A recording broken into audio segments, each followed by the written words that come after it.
എന്തുകൊണ്ടാണ് ഭാര്യ അല്ലെങ്കിൽ ഭർത്താവ് സ്ഥിരമായി കംപ്ലൈന്റ് പറയുന്നത്?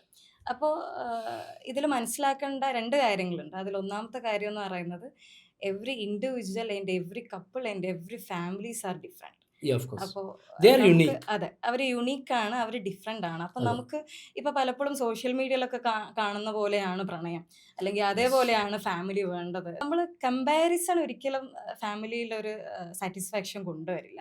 നമ്മൾ യുണീക്ക് ആണെന്നുള്ളത് നമ്മൾ മനസ്സിലാക്കണം. അതെ. ഇതാണ് ഒന്നാമത്തെ കാര്യം എന്ന് പറയുന്നത്. രണ്ടാമത്തെ കാര്യം, ചിലപ്പോൾ ഞാൻ നേരത്തെ സൂചിപ്പിച്ച പോലെ ഈ ഹസ്ബൻഡിനോ വൈഫിനോ ഈ ഈ ഇമോഷണൽ വൂണ്ട് ഉണ്ടോ, അല്ലെങ്കിൽ അവിടെ ആള് നിങ്ങൾ ഒരിക്കലും എനിക്ക് ഡ്രസ്സ് വാങ്ങി തരുന്നില്ല എന്ന് പറയുന്നതിൻ്റെ ബിഹൈൻഡ് ഞാൻ ഇമ്പോർട്ടൻ്റ് അല്ല എന്ന് തോന്നുന്നതാണോ കാരണക്കാരൻ എന്നുള്ളത് നമ്മൾ അനലൈസ് ചെയ്യണം. അപ്പോൾ അതെ, അതെ.